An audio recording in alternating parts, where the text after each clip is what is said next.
A bizarre scene has unfolded at Dubai International Airport. In just a few days, the number of private jets on the tarmac has surged to several times the usual volume. Gulfstreams, Bombardiers, Dassault Falcons, one private jet after another takes off, carrying passengers who are no ordinary travelers. They are Russian oligarchs, Middle Eastern tycoons, European tax exiles, and Indian tech billionaires.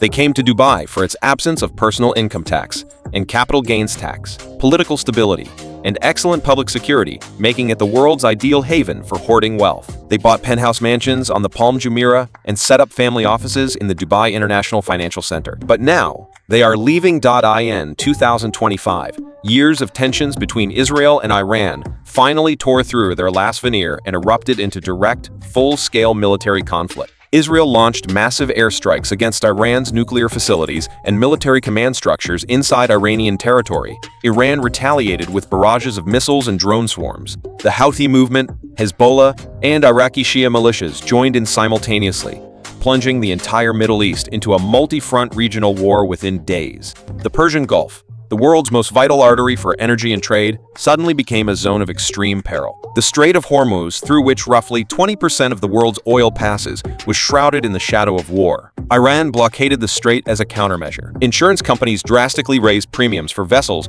passing through the region, and major global shipping lines announced the suspension of related routes. At the same time, several leading airlines rerouted flights to avoid Iranian and northern Persian Gulf airspace. The hundreds of daily Middle Eastern flights shrank sharply within a single week. Dubai sits right at the heart of this turmoil. On the map, Dubai lies a mere 200 kilometers from Iran's coastline. In missile range calculations, that distance is practically zero, though the United Arab Emirates has officially declared neutrality in a war spanning the entire Middle East.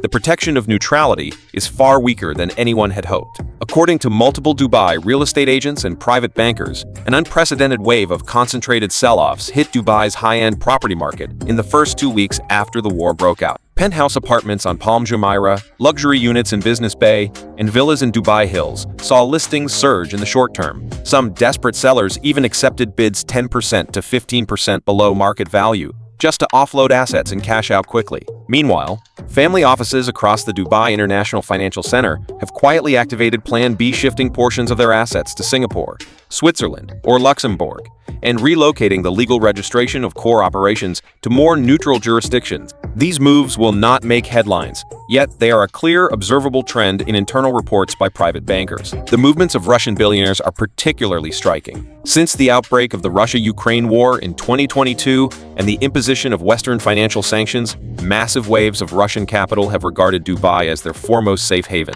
The influx was so large that Dubai's luxury real estate market boomed against the global economic downturn. Yet the nature of this capital defines its behavior. It is refugee capital by origin, accustomed to moving swiftly amid crises. When new fighting erupts, it sets off again without hesitation. The cohort of Indian-origin billionaires has also begun reassessing their positions. Many establish wealth management hubs in Dubai, partly for its geographic advantage, proximity to India, and access to Middle Eastern markets. But that advantage has now become double-edged. Geographic closeness in wartime translates to risk proximity. As the lights in Palm Jumeirah's mansions fade, another side of the city reveals itself. Millions of ordinary foreign laborers with no private jets, no second passports, and nowhere to run. They built its skyscrapers, cleaned the corridors of its luxury hotels, and kept the city running daily under the desert's scorching heat. For them, evacuation is a choice both impossible and unavoidable. Taxi drivers feel the impact most acutely. Before, they waited just 10 minutes for a fare at the airport. Now,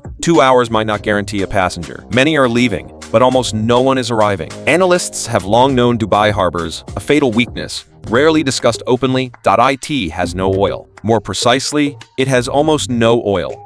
Today, oil revenue accounts for less than 2% of Dubai's GDP, a stark contrast to Abu Dhabi, its fellow emirate rich in oil reserves. Dubai's rise rests on 4 pillars: tourism, aviation, real estate, and financial services, all built on the single, fragile foundation of external confidence. Neighboring Emirates draw strength from beneath the ground. Dubai draws its strength from public trust. Even amid unrest, Saudi Arabia still pumps and sells Aramco oil, keeping its treasury funded. Qatar's liquefied natural gas contracts are long-term. Even without tourists or capital flight, Its state machinery runs on energy exports. Dubai is different.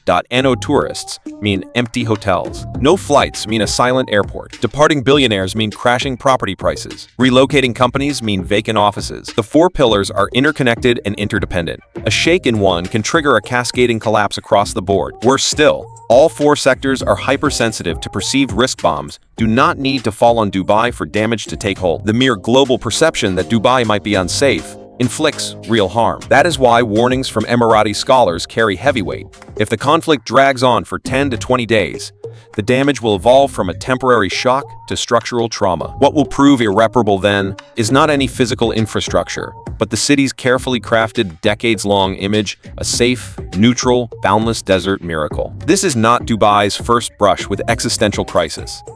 The 2008 global financial crisis wiped out nearly half the value of its real estate market overnight, halting construction and leaving swaths of unfinished buildings as the world wrote it off. The 2020 COVID-19 pandemic grounded global air travel, nearly pressing pause on the city utterly dependent on human flow. Each time, it clawed back with emergency financial support from Abu Dhabi and the return of global capital once crises subsided. But this time is different. Past crises were global, everyone suffered, and Dubai was just one among them. When the storm passed, capital still flowed back to what it deemed the most efficient hub. This time, it is a targeted regional strike.